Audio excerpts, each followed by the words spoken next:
지금부터 경제 저널리스트 이완배의 경제의 속살 한 주간 종합편과 함께하겠습니다. 민중의 소리 이완배 기자와 함께하는 경제의 속살. 오늘도 변함없이 이완배 기자 만나겠습니다. 이완배 기자님. 네, 안녕하십니까? 예.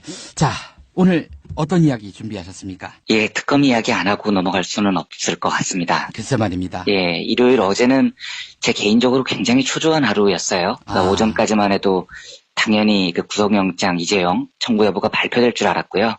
만약에 영장을 치면 특검이 한국 역사에서 얼마나 훌륭한 일을 했고 이재용 구속이 한국 사회에 어떤 거대한 변화를 가져올 것인지 그걸 브리핑하려고 계속 오전에 준비를 했었습니다. 예, 예. 그런데 2시 반에 이규철 특검보가 발표를 한다고 해서 그 라이브로요. 예. 저는 그때 그 순간이 박근혜 국회 탄핵 발표 때만큼이나 떨렸거든요.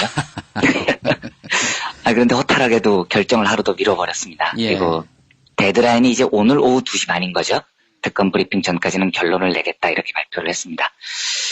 처음에는 그럴 수도 있겠지 했는데 제가 이규철 특검보의 발표를 들으면서 상당히 걱정이 됐었던 건요. 어떤 기자가 이렇게 물어봤어요. 경제적 충격 등 이 부회장 영장 청구에 대한 우려도 있는데 이렇게 물어보니까 예.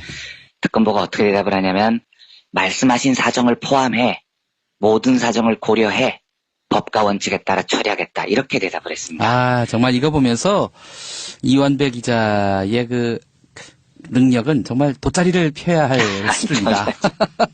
저는 틀리는 걸로 유명한 사람인데요.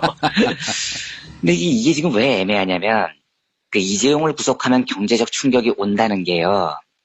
요즘 보수 언론들이 개거품을 물고 하는 주장이거든요. 그러니까 특검 쪽의 주장인 사정을 포함해서 이것까지 포함해서 고려해서 법과 원칙에 따라 처리한다는 이야기를 하니까 재벌 쪽도 주장이 먹히는 건가 걱정이 너무 심하게 되는 겁니다. 그러면서 이제 영장 여부를 하루 더 미루니까 불안해지는 거죠. 제가 지금도 그 불안감이 남아있어요. 지금 오전 8시 반에 녹음을 하는데요. 예. 또 불안한 다른 이유가 있습니다. 그동안 특검은 굉장히 믿음직했습니다. 그런데 이재용이 소환된 이후부터 특검이 못 믿음직스럽다는 얘기가 아니고요. 삼성이 언론을 동원해서 특검을 굉장히 심하게 흔들기 시작했다는 흔적이 발견이 됩니다. 예. 보수 언론이 지금 총 동원돼서 씻고 뜯고 이러고 있는 거죠. 예. 보수 언론이 사용하는 게 경제 위기론인데 첫째로는 경제가 어려운데 이재용을 잡아가두면 어쩌겠다는 거냐 이런 뉘앙스고요. 예. 그리고 또 나오는 논리가 이재용을 가두면 결국 재단에 출연한 기업들이 다 뇌물죄라는 이야기인데 도대체 몇 명을 잡아가두겠다는 거냐. 한국 경제를 거들을 작정이냐 이런 보도도 많이 쏟아집니다. 그러니까 돗자리 펴야 된다는 얘기입니다. 네. 그런 기사를 예견하셨잖아요. 아니 뭐 이건 내 걱정했었던 거죠. 예견이라기보다는요. 그리고 주말에는 이런 기사도 많이 나왔어요. 그 이재용이 특검에서 22시간 조사를 받은 다음에 바로 출근을 했거든요. 예. 근데 이걸 두고 이재용 부회장이 밤샘 조사를 받고도 경영위기 수습을 위해서 곧바로 회사를 출근했다. 아이고. 예. 최지성, 장충기 전부 주말에 출근해서 업무를 챙기고 있다. 이게 동정론을 유발하는 거죠. 법 쪽의 기사로도 변호사들 멘트를 따서요. 이 부회장의 혐의를 입증하기 쉽지 않을 것이다. 특검이 무리해서 영장을 청구했다간 기각당할 수도 있다. 이런 멘트들이 계속 나옵니다. 예. 오늘 주간 조선일보 기사에도요. 이런 기사가 있어요. 법조계에선 증거인멸이나 도주의 위험이 없는 연매출 270조 원 규모의 글로벌 기업 총수를 굳이 구속해야 할 이유가 뭐냐는 의견도 많다. 이런 식으로 이제 멘트를 뜹니다. 마지막에 정말 언론사들이 세게 특검을 흔들고 있다는 게 느껴집니다. 이게 만약에 먹힌다면 굉장히 슬플 것 같아요. 그래서 제가 계속 좀 전전긍긍했던 겁니다. 반면에 어제 밤쯤 가면서 여러 기사들을 보면 특검이 이 흔들기에 당하지는 않겠다 하는 약간의 위안도 얻었습니다. 예. 아마 조율의 시간이 조금 더 걸릴 뿐 큰 틀의 방향이 바뀐 게 아니다라는 보도도 많았었습니다. SBS 8시 뉴스 단속 보도를 보면은요, 눈에 띄는 게 크게 두 가지인데, 하나는 그 삼성하고 최순실 사이에서 연락처 역할을 했던 박원호라는 사람 있잖아요. 승마협회 고문이요. 예. 이 사람이 2015년 11월 말에 최순실한테 이메일을 보낸 걸 특검이 확보를 했고요.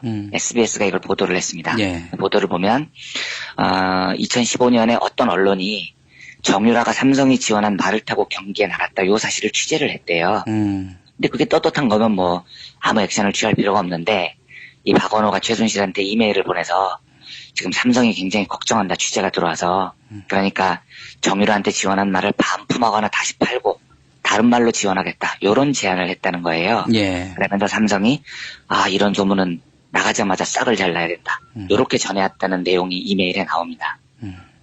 초창기부터 증거를 인멸하려고 시도했다는 거죠, 삼성이요. 네. 그래서 박원호는 그 특검 조사에서 이게 사실이라고 인정을 했고요. 삼성 고위 관계자들도 이런 이메일에 대해서 존재를 인정을 했다고 해요.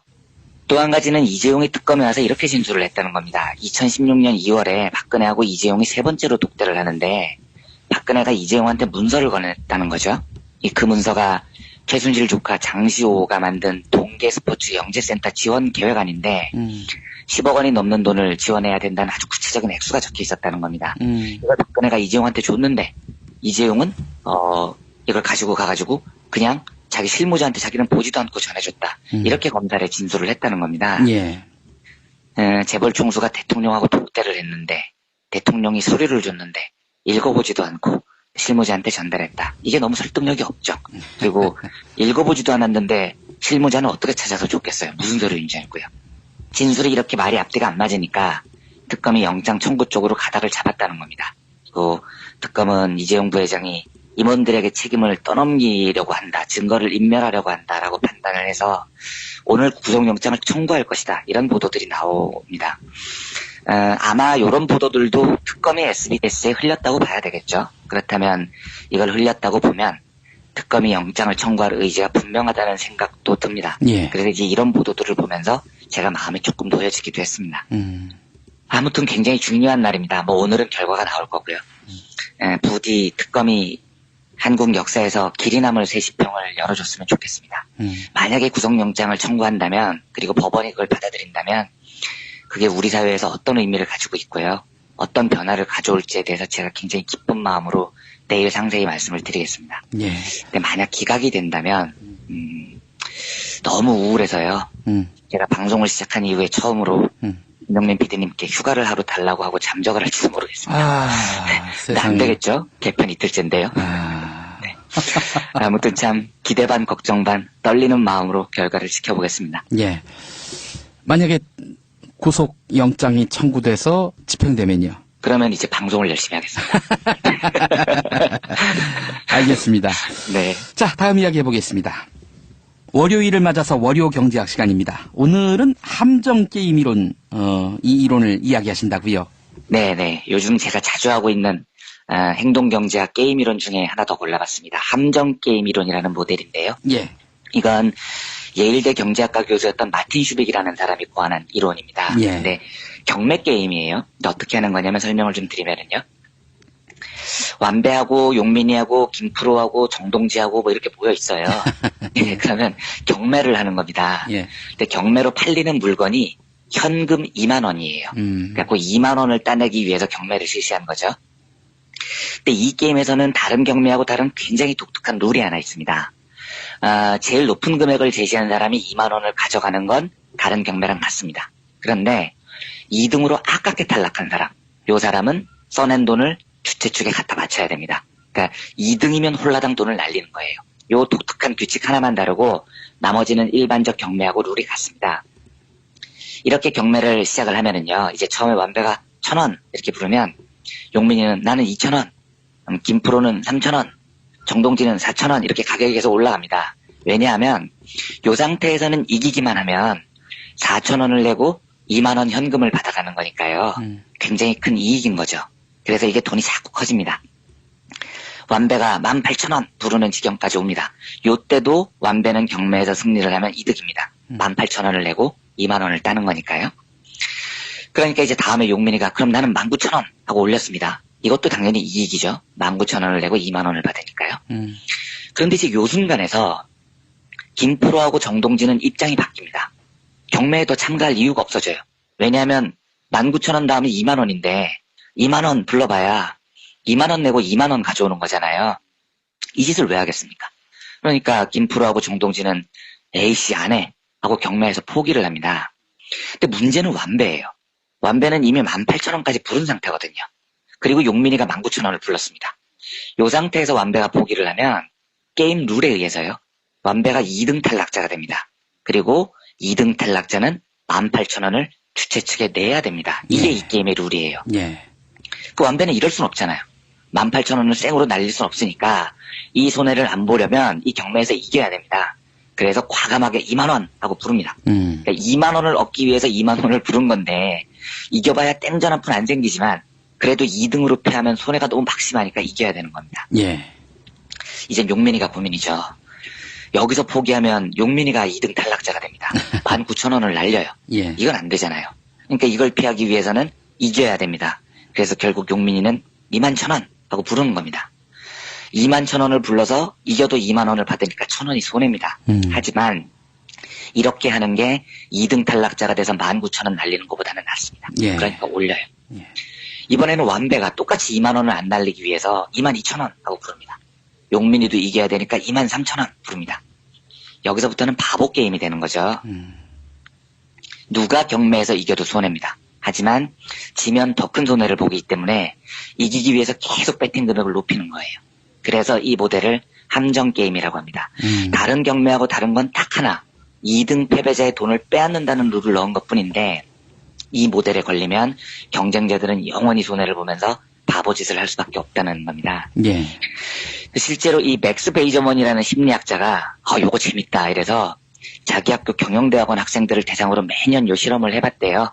그래서 이 교수는 10년 동안 학생들의 코 묻은 돈 17,000달러, 우리 돈으로 한 2천만 원 되죠? 이 돈을 벌었다는 전설 같은 얘기가 있습니다. 그러니까 이 게임은 주최하는 것만으로 주최 측이 무조건 떼돈을 벌게 돼 있는 게임인 겁니다. 근데 도대체 이 게임의 어떤 면이 이 게임에 참가한 모든 사람들을 이렇게 바보로 만들까가 이제 오늘의 주제인데요. 이유는 딱 하나입니다. 이 게임이 다른 경매하고 다른 점은 다른 경매는 이기면 물건을 가져가지만 경매에 지더라도요. 예. 못 이겨서 기분은 나쁘겠죠. 하지만 진다고 손해는 안 보잖아요. 근데 이 경매는 패자에게 벌을 줍니다. 패자에게 벌을 준다는 조항을 하나만 넣으면은요. 사람들은 패배하면 손해가 너무 막심하기 때문에 경쟁을 하면 할수록 손해고 돈은 전부 다 주최 측이 벌어간다는 사실을 뻔히 알면서도 이 경쟁을 못 멈춰요. 그래서 놀랍게도 이 함정 게임은 자본주의 경쟁 시스템하고 굉장히 닮아 있습니다. 한번 생각을 해보겠습니다. 우리가 어렸을 때부터요.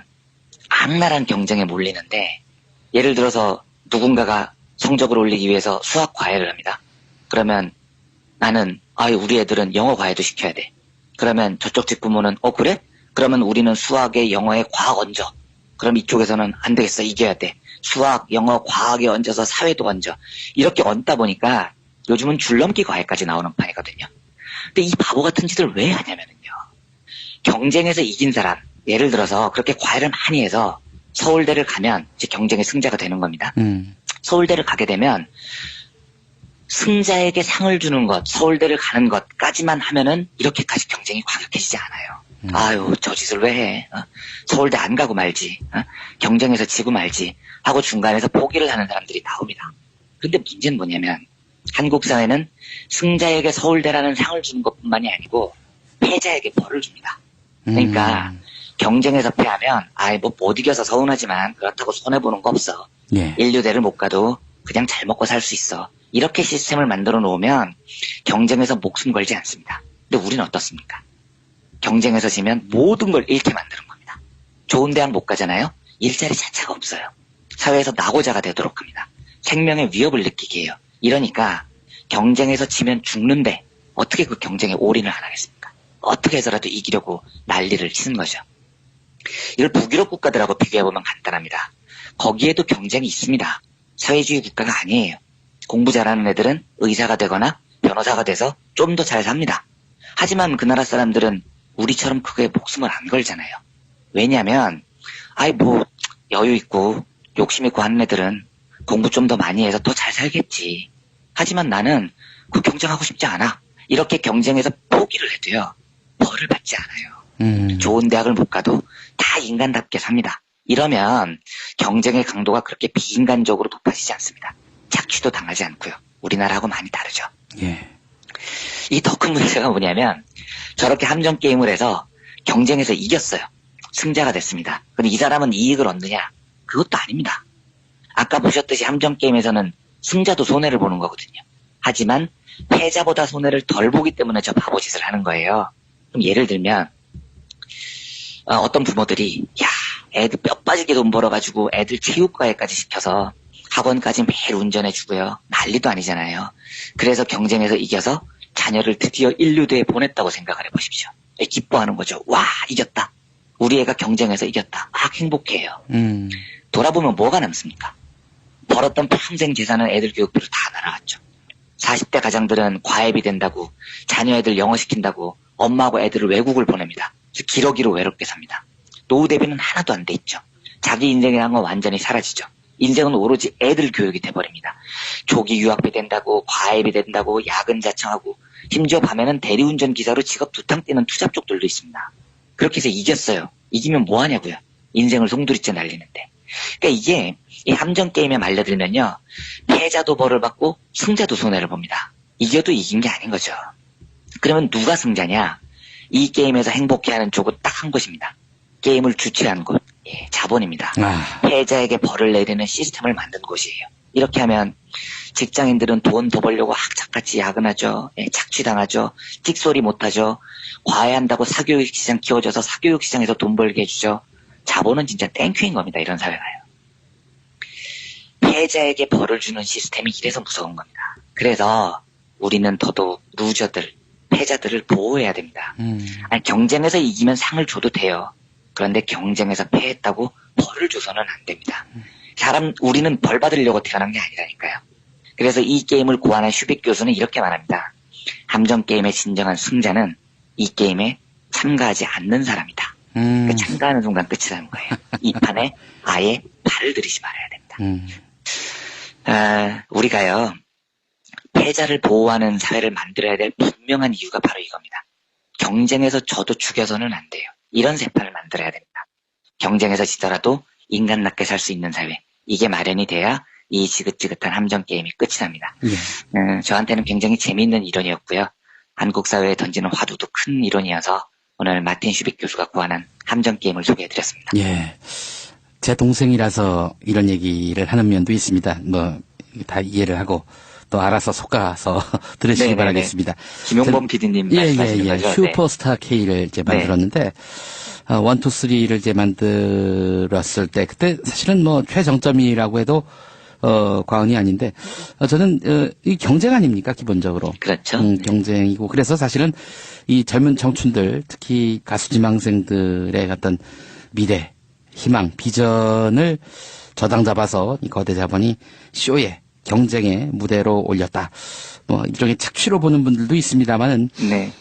저는 슈퍼스타 K가 경쟁을 하나의 어떤 소스로만 국한시켰을 뿐 네. 예컨대 거기서 1등한 허강만 빛나고 나머지는 다 패자고 루저고 무의미 아니야. 그렇진 않거든요. 이를테면은 뭐 2등의 존 박이라든지 네. 김지수, 뭐 장재인, 심지어는 뭐 베스트 10에 들지 못했던 그 락커를 지망했던 친구, 그 친구까지 포함을 해가지고 모두가 다 스타가 된.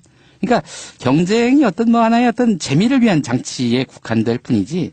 네. 실제로는 모든 출연자들이 다 스타가 되고 대중의 관심을 사고 또 그걸 계기로 해서 또 대중 가수로 도약하는 발판이 되고 이런 식의 경쟁은 좋지 않나라는 생각을 해봤습니다. 그러니까요. 네, 가능합니다. 저희가 사회주의를 만들자는 게 아니거든요. 네. 예. 이렇게 얘기하면 또 이 형이 또 동생을 두둔한다.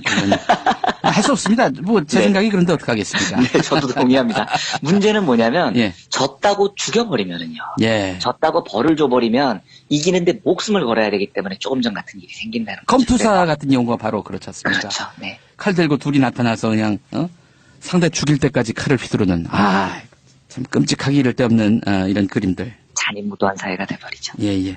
자, 그런 의미에서 우리가 경쟁을 하나의 어떤 재미를 위한 장치 혹은 뭐 자신의 어떤 성장과 또 발전을 위한 하나의 어떤 동기부여의 장치로 인식해야지 이걸 삶의 의미로 만들어버리는 이런 우울을 범해서는 안 되겠다라는 말씀을 오늘 함정 게임 이론을 통해서 알게 됐고요.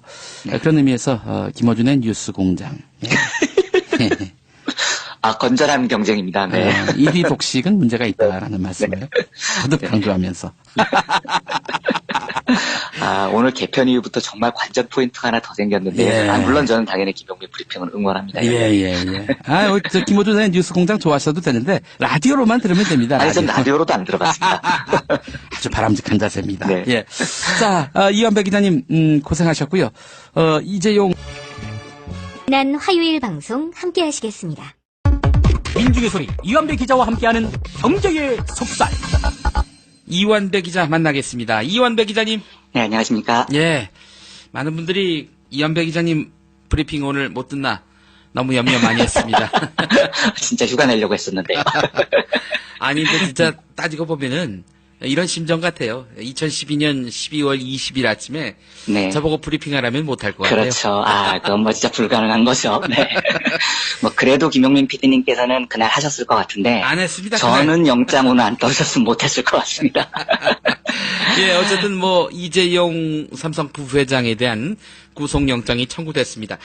물론 이제 법원에서 집행을 해야 이게 사실은 구속이 되는 건데 네. 전망을 어떻게 하세요?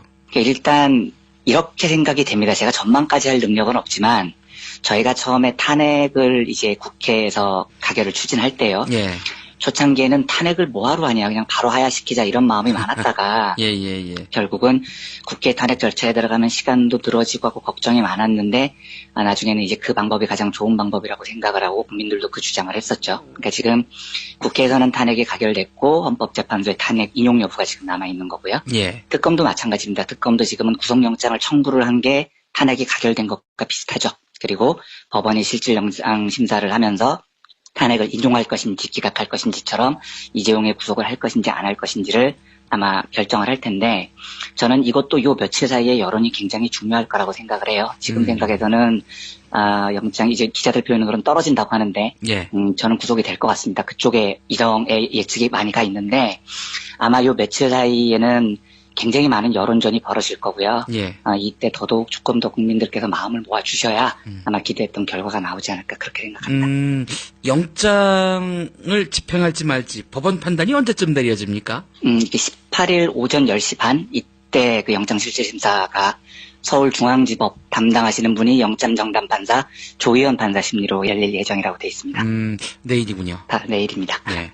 모레 아침에 안 하시는 겁니까 혹시? 아니요. 이제 요거는 조금 다른 문제인 겁니다. 그러니까 그 사법부의 대응하고는 조금 다른 문제인데 예. 우선 제가 왜 이 특별검사의 이 영장 청구를 중요하게 생각하느냐면은요. 예. 이 배경이 있습니다. 제가 어제 그 장면을 보면서 제일 기억에 많이 났던 장면은 2008년 4월 18일입니다. 그때 조준홍 특별검사팀이요. 삼성 비자금 사건 결과를 발표를 할 때 저는 그걸 생중계로 봤었거든요. 그때 예. 기억이 사라지지가 않아요.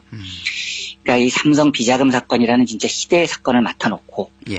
그것도 특별검사로 임명이 됐는데 조준홍 특별검사가 끝내 이건희를 구속하지 않습니다. 그런데 구속하지 않는 건 구속하지 않는 건데요. 사유를 이렇게 설명을 해요. 이건희의 범죄는 무거운 중죄다. 우리들이 조사를 해보니까 이렇게 인정을 합니다. 근데 왜 구속을 안 하느냐. 다 지난 일을 지금의 잣대로 판결할 수가 없다. 이게 첫 번째 이유입니다. 두 번째, 이건희가 저지른 배임과 탈세는 개인적 탐욕에서 비롯된 것이 아니다. 그래서 일반인들과 똑같이 평등하게 법을 적용해서는 안 된다. 이렇게 발표를 해버려요. 이거 변호인도 아니고. 정말 처참하더라고요. 그 발표를 듣는데요. 이게 검찰이 아니고 특검입니다. 근데 특검이 발표를 하는데 우리 죄를 다 밝혔다. 중죄더라. 하지만 개인적 탐욕이 아니다. 이건희가 배임과 탈세를 한 건. 그러니까 이건희는 일반인들과 다르다. 그리고 다 지난 일이니까 우리 용서하자. 이런 중세시대에도 없는 이야기를 특검이 했었던 거예요. 예. 제가 그때 정말 절망스러웠습니다. 특검을 내세웠는데도 안 되면 어쩌라는 거냐 도대체. 그런데 이번에 박영수 특검팀은 정말 잘 싸워줬습니다. 제가 참 고맙고 수고했다는 이야기를 드리고 싶고요. 이제 뭐 영장실질심사 단계로 넘어갔지만 재판부의 문제는 또 다른 문제니까요. 그건 또 결과를 한번 기다려봐야 될 것 같습니다. 제가 오늘 드리고 싶은 이야기가 산더미 같은데요. 몇 가지로 좀 줄여서 말씀을 드려보겠습니다. 먼저 지금 재계하고 보수 언론들이 이재용이 구속되면 경제가 아작난다면서 난리를 치고 있죠. 특검을 흔들려고 하는 건 실패를 했고요. 아마 이제 사법부의 흔들기를 계속할 겁니다. 재벌의 기관지로 불리죠. 한국경제신문의 어제자 사설이 진짜 웃겼어요. 제목이 88올림픽, 월드컵, 평창, 그 많은 금메달 모두 뇌물인가? 사설 제목이 이렇습니다. 뭔 소린지는 모르겠습니다. 금메달이 왜 뇌물인지도 모르겠고 그냥 맛이 간 것 같다는 느낌이 드는 그런 사설을 썼습니다. 어제 그 재계 나팔수를 전경련을 대처해서 이제 자처하는 대한상공회의소도 공식 입장을 내놨어요. 뻔한 내용입니다. 삼성전자는 글로벌 시장에서 한국을 대표하는 기업이다. CEO를 구속 수사할 경우 한국 경제에 미칠 파장이 매우 걱정스럽다. 국가 경제에 미칠 영향을 감안해 불구속 수사해달라. 뭐 이런 겁니다. 예. 근데 제가 요까지는 이해가 되는데요. 이 며칠 전 올린 페북이 어제 보도된 거더라고요. 누구냐면 국민의당의 유성엽 의원이라는 분이 있나 보죠. 전 모르는 분이거든요. 예. 유명한 분인가요? 이 분이요? 제 정치를 잘 몰라서. 이번에 이제 무소속으로 호남에서 당선됐는데, 네. 하여간 좀 특이한 양반입니다. 예. 예. 그 어떤 정통 민주 세력 기반의 호남 출신 의원으로 보기는 어렵다고 판단할 수 네. 있겠죠. 그러면 조금 이해가 되네요. 저 어쨌든 그 국민의당 의원이신데 페북에 뭐라고 썼냐면 이재용 구속 수사 재판에 반대한다. 경제도 안 좋은데 깊이 숙고하자. 뭐 요까지는 됐는데요. 오늘 아침 정읍에서 딸기 농사를 짓는 분을 만났는데 농사는 잘 되었는데 예년과 다르게 찾는 고객들이 푹 줄었다고 한숨을 쉬는데 참 안타깝고 답답했다. 이렇게 적으셨대요. 아니 의원님 딸기 농사하고 이재용 구속하고 뭔 상관입니까? 대한민국 딸기를 이재용에다 소비를 해주는 것도 아니고요. 그러니까 딸기가 안 팔리니까 이재용을 풀어줘라 뭐 이런 얘기 같은데요. 말 같은 소리를 해야 대꾸를 하죠. 진짜 웃겼습니다 이거는요. 예. 그래서 먼저 이재용이 구속돼도 경제적으로는 전혀 걱정할 필요가 없다는 걸 세 가지 이유로 정리를 한번 해보겠습니다. 예. 첫째요. 이재용은 지금까지 경영자로서 보여준 게 아무것도 없습니다. 그래서 재계와 보수 언론이 걱정하듯이 이재용의 공백은 삼성그룹의 경영 공백으로 이어지지 않습니다. 지금까지 한 게 있어야죠. 2년 반 지금 집권을 했는데 이재용이 삼성그룹을 맡은 데 좋은 일이 하나도 없었습니다. 그런데 사고를 친 건 무려 4건이죠. 메르스, 갤럭시 노트7, 삼성물산 제일모직 합병, 정유라 지원 전부 다 초대형 사건들이었습니다. 이건 아버지나 할아버지에 비해도 훨씬 심해요. 아버지나 할아버지도 사고를 많이 쳤지만 2년 반 동안 이렇게 4건을 치지는 않았습니다. 그리고 실제로 이재용은요. 후계자 시절부터도 경영 능력을 입증을 못한 게 아니고요. 경영 능력이 개판이라는 게 몇 번 입증이 된 사람입니다. 예, 예. 이 사람이 오픈된 상태에서 경영 일선에서 공개적으로 테스트를 받았던 건 2000년입니다. IT 버블이 한참 심했었을 때죠. 예. 이재용이 삼성그룹의 인터넷 사업을 총괄 지휘한 거예요. 그래서 이제 평소에 재벌들이 잘하는 거죠. 이삼성이라는 회사를 하나 세우고요. 이삼성의 지분 60%를 이재용이 가져갑니다. 그리고 보통은 계열사들이 이삼성을 막 밀어줘서 회사가 엄청 커지면 이재용이 거부가 되는 큰 부자가 되는 이런 시나리오를 세웠는데 이재용이 실제로 이 이삼성이라는 곳을 맡은 다음에 김용철 변호사의 책에 보면 임원들한테 주식 쥐꼬리만큼 나눠주면서 또 IT 쪽에서는 스톡옵션 이런 거 나눠줘야 된다는 거 어서 배운 모양이죠. 나눠주면서 온갖 똥폼을 다 잡았다는 거예요. 내가 니네들 큰 부자로 만들어줄게 뭐 이러고 큰 소리를 뻥뻥 쳤다는 겁니다. 그런데 인터넷 사업이라는 건요. 계열사들 밀어주기가 불가능한 사업입니다. 삼성전자가 이삼성을 어떻게 도와주겠습니까? 삼성전자 직원들이 24시간 이삼성이 만든 사이트를 클릭하고 있을 수는 없는 거잖아요. 그러니까 이삼성이라는 건 정말 소비자들을 만나서 경영을 해야 되는 거였고 이삼성이라는 IT 계열사는 참패를 하고 맙니다. 그래서 이재용이 망가뜨린 이삼성의 삼성은 다시는 인터넷 사업에 뛰어들지 못하죠. 청문회 때 이재용의 답변 태도를 봐도 이재용이 없다고 경영이 나빠지지 않으리라는 확신이 확실히 들죠. 그룹 전반을 뒤덮는 중요 현안들을 기억도 못하는 사람이 무슨 그룹을 이끕니까? 최순실 이름도 작년 2월까지 몰랐다는데요. 예. 이 거의 기억 상실 환자 같은 사람한테 자산 300조 원대의 그룹 경영을 맡기는 게 코미디인 겁니다. 둘째로요. 지금은 오히려 이재용이 없어서 위기가 아니라 삼성은 시스템 경영을 정착시킬 절호의 기회입니다. 한국 재벌들이 잘하는 짓이요. 총수가 구속될 위기가 있을 때마다 결정권자가 사라져서요. 우리가 투자를 결정을 못해요. 이렇게 주장합니다. 근데 이게 뭐냐면 협박이거든요. 그러니까 우리 총수 구속시키면 우리 당분간 투자 안 한다. 그래서 경제 망칠 거다. 이렇게 협박을 하고 있는 겁니다. 사회하고 정부예요. 근데 이게 정말로 이 삼성그룹의 미래를 생각할 때는 사라져야 되는 리더십인 거죠. 그러니까 이 한 사람의 모든 결정에 맡기고 그 사람이 있어야 투자를 결정할 수 있다는 사고방식은 4차 산업혁명 시대에 맞는 게 아닙니다. 제가 과거에 서번트 리더십도 한번 얘기를 드린 적이 있지만 4차 산업혁명 시대는요. 한 사람의 결정보다 집단 지성의 결정이 훨씬 위대하다고 믿는 겁니다. 그래서 리더라는 사람은 끊임없이 밑에 사람들의 의견을 경청하고요. 부하 직원들의 자발성을 북돋워주고요. 의사소통을 잘하고요.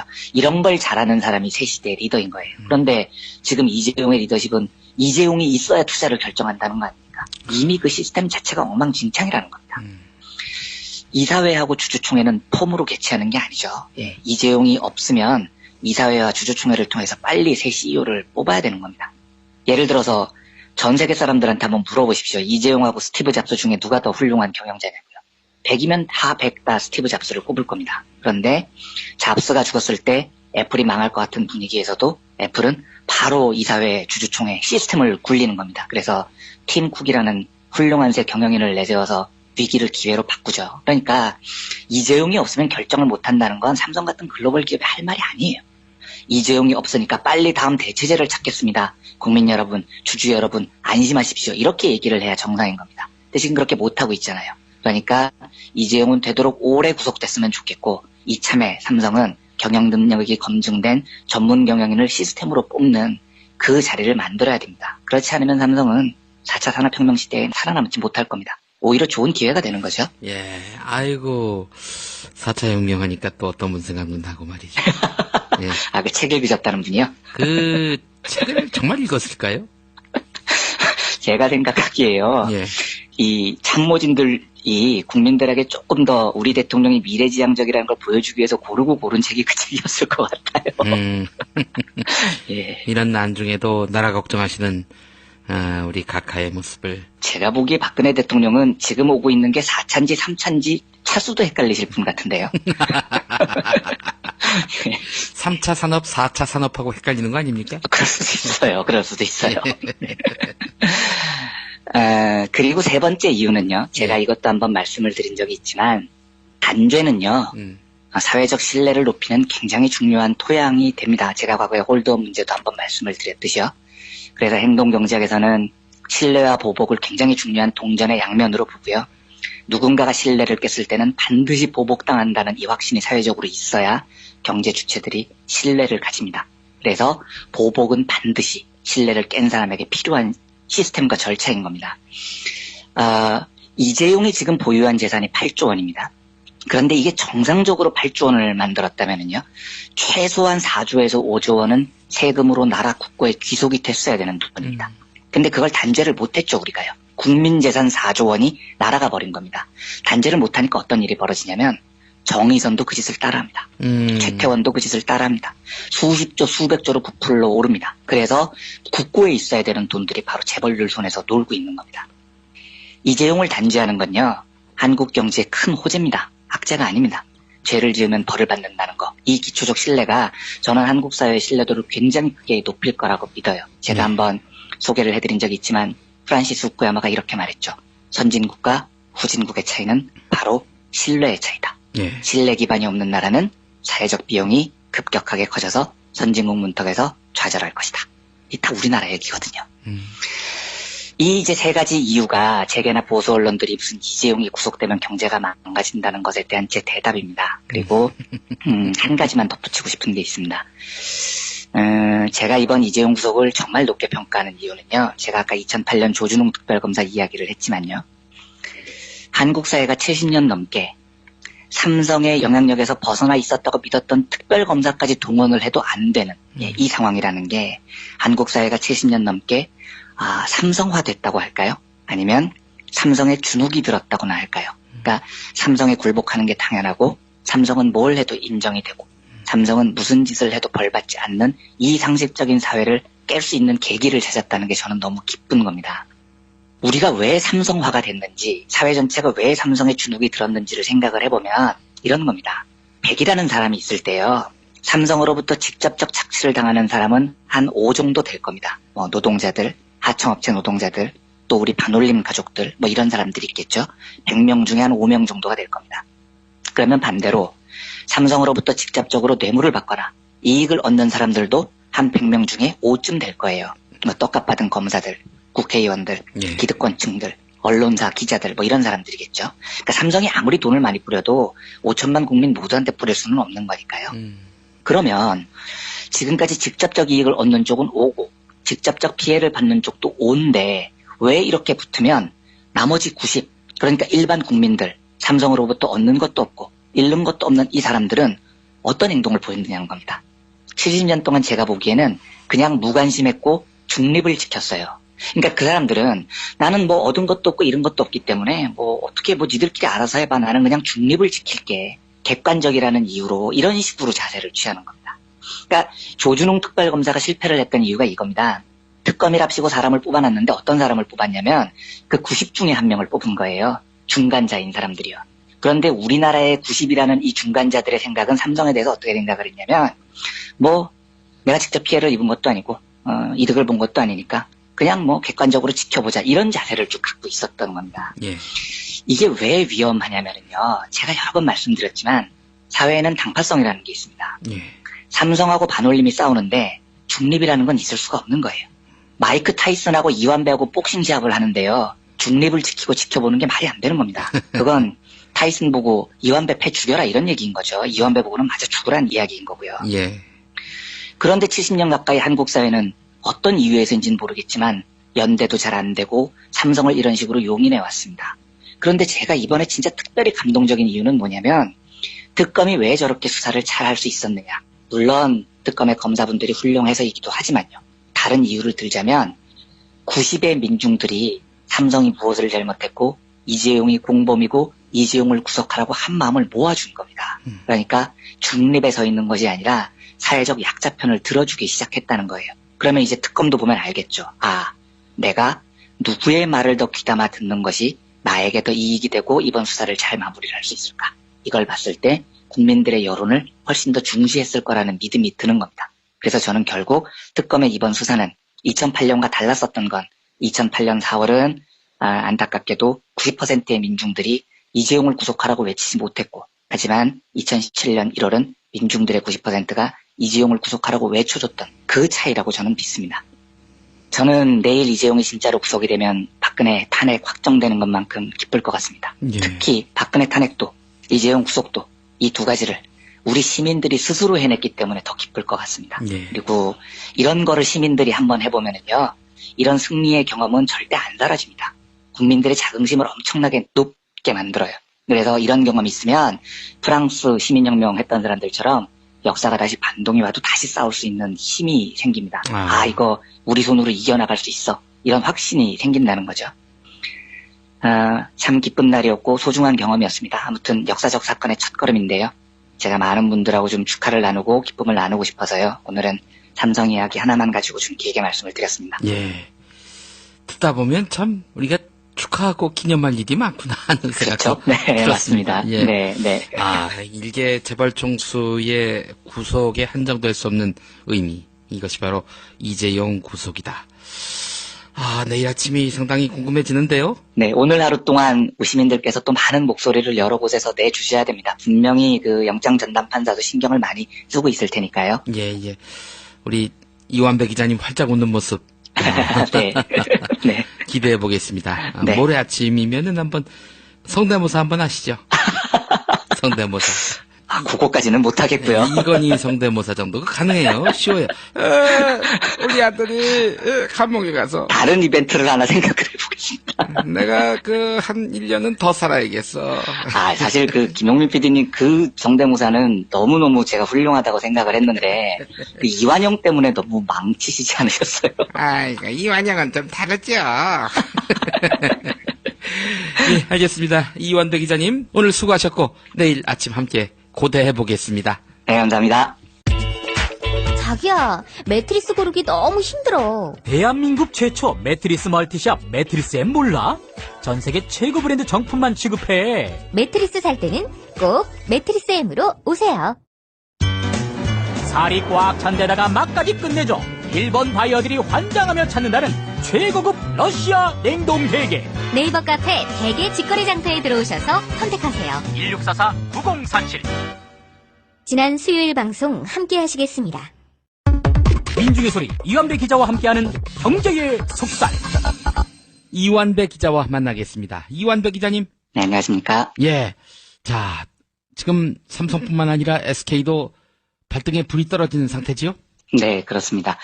아마 저희 청취자분들께서 이 방송을 들으실 때쯤 되면 이제 이재용의 구속영장 실질심사가 끝났을 것 같은데요. 저는 일단 그 결론을 듣지 못한 상태에서 방송을 하고 있다는 점을 먼저 좀 이해해 주셨으면 좋겠고요. 만약에 이재용이 구속된다면 이제 다음 타깃은 롯데, SK 그리고 CJ가 될 가능성이 높다는 전망이 많죠. 그리고 예상대로 재계, 보수 언론은 난리가 났습니다. 오너 리스크가 너무 크다고 징징대는 겁니다. 그래서 어제 헤럴드 경제 기사를 보니까 SK가 이런 언론 플레이를 하더라고요. 읽어보겠습니다. SK의 경우 오너 리스크로 최근 11조 원에 달하는 공격적인 투자 계획을 발표한 SK텔레콤을 비롯해 SK이노베이션 3조 원, SK하이닉스 3조 2천억 원 등의 통큰 투자 계획 지연을 우려하고 있다. 예. 이런 이야기입니다. 대충 SK가 한 17조 원을 투자할 예정인데 최태원 구속시키면 우리 이거 투자 안 할 수도 있다. 뭐 이런 협박을 지금 하고 있는 겁니다. 그런데요. 이게 이제 다른 재벌들하고는 논쟁을 할 수 있습니다. 재벌들이 우리 오너가 구속되면 기업 경영이 어려워진다. 이렇게 주장을 하면 예를 들어서 제가 토론을 한다면 무슨 헛소리냐. 절대 그런 일 없다. 라고 저는 반론을 할 거예요. 그런데 일단 이건 토론은 성사가 됩니다. 저는 제 말이 100% 옳다고 믿지만 상대도 자기 주장을 가지고 반론을 할 수가 있는 겁니다. 예를 들어서 어떤 재벌이 우리 오너는 너무 훌륭하고 똑똑해서 오너가 구속이 되면 기업 경영에 정말 큰 타격을 입어요.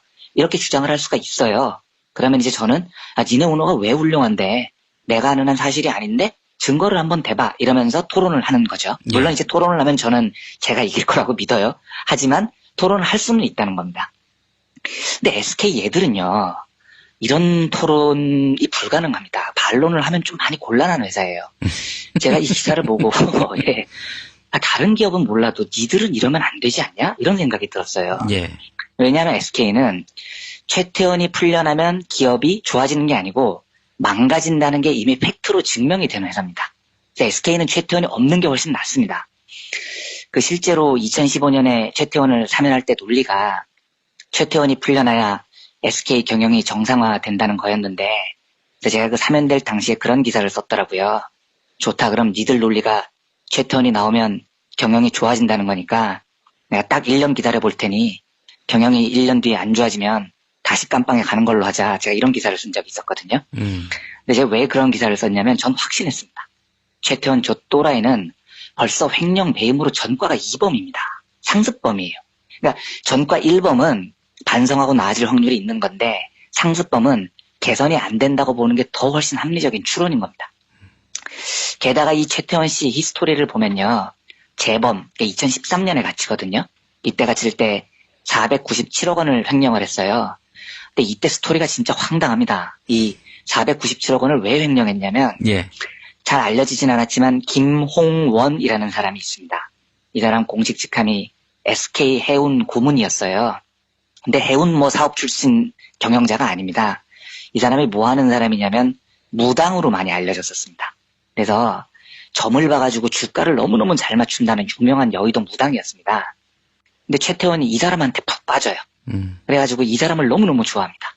그래서 김홍원 씨가 상을 당했을 때 SK 주요 직원들이 다 내려가가지고 이 무당 가족을 진짜 회장 가족처럼 의전을 했다는 겁니다. 그래서 최태원은 이 무당한테 내가 돈을 맡기면 엄청나게 돈을 불려줄 거라는 확신을 갖고 있었어요. 그래서 이 무당한테 돈 바치느라고 회사 돈을 497억 원이나 횡령을 한 겁니다. 이런 사람이 국내 4대 재벌의 경영을 맡고 있는데 이 나아지겠습니까? 경영이요. 그래서 실제로 최태원이 2015년 8월 15일에 사면이 됩니다. 그 다음에 어떤 일이 벌어졌느냐. 이것도 엽기죠. 나오자마자 제일 먼저 한 일이 이혼 공식 추진 이거였습니다. 불륜을 고백한 거죠. 그거 이혼 추진 공식 소식에 들린 날에 SK텔레콤 같은 주요 계열사 주가가 10%씩 푹푹 빠졌습니다. 이게 지금 SK가 주장하는 최 회장이 풀려나야 그룹 경영이 정상화된다는 그 논리냐고요. 그 다음에 들린 소식이 내연녀 돈 벌게 해준다고 계열사 2개를 동원해서 강남 초대형 빌라를 사고 팔아서 내연녀한테 8억 원을 몰아줍니다. 제가 이게 올해 연초인데요. 연초 방송에서 이렇게 말했던 기억이 나요. 진짜 재벌 종수식이나 돼갖고 웬만하면 불륜은 좀 자기 돈으로 합시다. 이런 방송을 제가 했던 기억이 납니다. 근데 아니 불륜도 회사 돈으로 하면 이건 좀 반칙이잖아요. 사실. 그렇죠. 이런 제가 경영을 하면 경영이 어떻게 나아지겠어요. 그래서 수치로 어떻게 나타났느냐. 2013년 1월 13일에 최태원이 구속이 됩니다. 이때 구속이 될 때 SK그룹 지주회사격이었던 주식회사 SK의 주가가 17만 2천 원이었어요. 그런데 최태원이 구속이 된 다음에 풀려나기 직전인 2015년 8월 13일 주가가 31만 500원이었습니다. 즉 최태원이 없는 동안 그룹 주가가 2배 가까이 올랐습니다. 그런데 최태원이 풀려났죠? 풀려난 다음에 어제 주가가 21만 8천 원입니다. 풀려나기 직전에 비해서 30% 넘게 폭락을 했습니다. 예. 그러니까 SK는 최태원이 없을 때 훨씬 더 실적이 좋았다는 겁니다. 제가 이런 이유로요. 다른 그룹들이 우리 오너 구속되면 경영이 악화돼요. 이렇게 나오면 좋습니다. 토론해 봅시다. 당신의 말이 틀린 걸 제가 증명해 보이겠습니다. 하고 토론장에 나갈 용의가 있어요. 그런데 SK하고는 할 용의가 없습니다. 예, 얘들은 이렇게 말하면 좀 곤란한 애들이에요. 하여튼 말을 섞기가 싫어요. 제가 얘네들하고는요. 토론을 하고 싶지도 않습니다. SK는 지금 제일 먼저 해야 될 일이 오너 정신 상태를 정상으로 돌리는 것부터 시작을 해야 됩니다. 그리고 오너가 정상인으로 돌아오는 아주 좋은 방법은 죄를 지은 것에 대해서 다른 모든 사람들처럼 죄의 대가를 달게 받게 하는 겁니다. 네. 그러니까 구속이 다시 돼야 된다는 이야기인 거죠. 네, 오너들이 위기에 처하니까 SK가 투자 안 할 수도 있다. 이런 협박을 하는 게 제가 너무 가증스러워서 오늘은 SK 이야기를 먼저 드렸습니다. 예. 삼성전자 주식도 올랐다고 하죠? 삼성전자는 제가 그 아침에 김성애 보좌관님 하시는 말씀을 드렸는데요. 그거보다는 조금 복잡합니다. 그러니까 이재용 부회장이 이 특검에 불려간다는 소식이 들린 날에 주가가 올랐고요. 그다음에 그 다음 날 이틀 동안은 조금 빠지기는 했어요. 그런데 삼성전자 주가가 최근에 오른 건 삼성전자 실적이 좋아진 것도 있는데 그룹의 지배 구조가 삼성전자를 중심으로 재편이 될 가능성이 되게 높다고 보였기 때문에 많이 오른 겁니다. 그러니까 이재용이 지금까지는 삼성전자를 전혀 지배를 못하고 있다가 최근 2, 3개월 동안 이재용이 삼성전자를 자기 지배권으로 놓으려고 하는 시도가 강해졌고요. 심지어 그 엘리언 매니지먼트도 이재용에게 그렇게 해달라고 부탁을 하는 바람에 앞으로 삼성전자가 이재용의 품속에 들어갈 거라는 전망이 많아지면서 지금 몇 개월 동안 오른 경향이 좀 강해요. 그래서 그건 제가 기회가 되면 다시 한번 다음에 설명을 드리도록 하겠습니다. 예, 이재용이 구속돼도 별 문제 없이 오른다. 그건 확신합니다. 예, 이재용이 존재 유무를 삼성전자의 주가를 좌우하는 해외 투자가들은 거의 신경을 쓰지 않습니다. 그거 하나만큼은 확실합니다. 예, 알겠습니다. 자, 다음 이야기 해보겠습니다. 이완배 기자님에게서 반기문에 대한 평가 듣고 싶어 하시는 분들이 많더라고요. 네. 아니, 사실은 제가 정치를 잘 모르니까요. 그리고 반기문 씨가 경제정책을 발표를 한 적이 없어요. 그래서 제가 반기문 씨가 좀 경제정책을 발표를 하면 저도 이제 좀 해석을 해볼까 준비를 했었는데 아무 얘기도 안 하니까 제가 뭐라고 말할 수 있는 지식이 없으니 외교나 정치에 대해서 제가 모르니 그동안 아무 말을 못했는데 제가 말할 거리가 하나 생긴 게요. 최근에 그 엽기 행각들이라고 하나요? 이게 지금 계속 보도가 되고 있죠. 재보니까 9건 정도가 됩니다. 가장 가까이는 김해 봉하마을 고 노무현 대통령 묘소를 참배했는데 방명록에다가 사람 사는 사회라고 적었다면서요. 예. 퇴주잔 시리즈도 있었고요. 예, 김태규 기자님도 소개를 해주셨는데. 그 퇴주잔 해명을 내놨는데 제례는 가문마다 다르다 이렇게 썼는데 그 제례를 또 맞춤법이 틀렸다고 해요. 그 맞춤법을 2번이나 틀렸다고 합니다. 네. 참 여러 가지 한다 싶었는데 이런 것들은 제가 다룰 수 있는 실수는 아닌 것 같아요. 좀 한심해 보이긴 하는데 저는 이걸 보고 반기문 씨 좀 한심하구나 이 정도에서 저는 그냥 그치고 말만한 이야기라고 생각을 합니다. 근데 어제 제가 페북을 돌아다니다가 반기문 씨가 이런 말을 했다는 게 나돌더라고요. 정당에서 활동을 안 하니 혼자서 하니까 돈이 너무 많이 든다. 꼭 그것 때문에 정당 입당하려는 건 아니지만 나는 평생 누군가가 다 해줬는데 이제는 내가 혼자 해야 돼서 너무 힘들다 이런 그 말들이 타임라인에 나도는 거예요. 그래서 설마 그런 말을 했겠나 싶어서 제가 원문을 계속 열심히 찾아다녔습니다. 그리고 그 말의 원문을 찾았어요. 그리고 읽고 나서 이분이 진짜 제대로 미쳤나 싶더라고요. 사정이 이랬습니다. 그 16일 그 김해 봉하마을을 다녀와서 반기문 씨가 김해 한 치킨집에서 기자들과 대화를 나눴대요. 치맥을 먹으면서요. 그런데 이걸 비보도를 전제로 만났다는 거예요. 오프 더 레코드로요. 좀 허심탄회하게 이야기해보자 이랬다는 거죠. 그런데 그걸 어느 언론사가 비보도를 깨고 보도를 했습니다. 그랬더니 이제 이데일리가 취재 기자의 기억과 수첩을 근거로 대화의 전문을 실었더라고요. 그래서 제가 그걸 먼저 읽어보겠습니다. 기자가 질문하면 반기문의 대답입니다. 정치 세력이 필요하다고 생각하지 않는가? 나는 지금 당이 없고 세력이 없지 않나. 문재인 전 더불어민주당 대표나 박지원 국민의당 대표에 대해서는 조직이 어머사격을 해주는데 나는 그런 사람들이 없다. 당이 없으니 돈과 관련된 문제가 매우 힘들다. 나는 지금까지 고용인이었지만 이제는 고용주가 됐다. 정부와 유엔에서 봉급을 받았지만 이제는 전부 다 내가 해야 한다. 사무실을 43평짜리와 32평짜리 2개를 빌렸고 자동차 2대와 운전사, 비서, 항공료 등을 전부 내 개인 돈으로 내야 한다. 기자가 다시 묻습니다. 네. 입당을 빨리 하는 게 편하지 않을까? 그 답을 이렇게 합니다. 두고 봐야 한다. 꼭 돈 때문만은 아니고 그런 예를 든 것이다. 나는 과장하고 국장하고 차관보 장관이 될 때 가방만 들고 몸만 움직이면 됐었다. 사무실도 있었는데 이제는 사무실까지 전부 내가 해야 한다. 나는 경험이 있어서 정책을 발표하는 것 등은 할 수 있지만 조직과 돈은 아예 해보지 않았기 때문에 잘 못한다. 이제까지 평탄하게 조직 속에서 살았다. 이렇게 얘기를 합니다. 네. 제가 이걸 보고 이 사람은 제가 생각했던 것보다 훨씬 더 강도 높은 또라이구나 하는 생각이 들었습니다. 네. 아니, 국민들한테 검증을 받아야 될 대중정치인이요. 아무리 오프 더 레코드라고 해도요.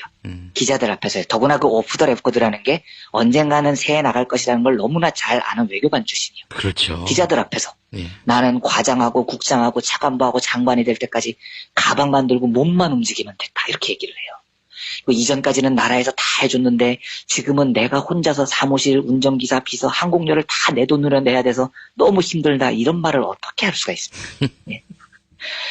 외교관 출신이라서 자기 딴에도 신경을 써서 한 이야기가 이런 얘기일 텐데요. 그러니까 제가 한번 방송에서 말씀을 드렸지만 사회적 의식이라는 건 사회적 존재 조건에 의해서 규정이 됩니다. 그러니까 인간의 의식은 자기가 살고 있는 존재 조건을 넘기가 힘듭니다. 그러면 반기문 씨는 자기 말대로 평생을 과장하고 국장하고 차관보하고 장관하고 유엔 사무총장 했기 때문에 가방만 들고 누가 의전 다 챙겨주고 자기는 몸만 움직인 사람이에요. 이게 이 사람의 존재 조건입니다. 그러면 이 사람의 의식은 100% 나는 당연히 가방만 들고 몸만 움직여도 되는 사람이야. 이게 몸에 배어버리는 겁니다. 이런 사람들은 절대로 서민들의 삶을 알 수가 없습니다. 보세요. 말하는 거. 항공권도 내 돈으로 내니까 너무 힘들다잖아요. 비서도 내가 월급 주니까 너무 힘들잖아요. 아니 항공권은 원래 네 돈으로 내는 거예요. 그리고 네가 비서를 채용을 했으면 월급을 네 돈으로 주는 게 당연한 겁니다. 그런데 이 사람은 이게 힘드니까 정당에 들어가야 돼. 이 난리를 치고 있습니다.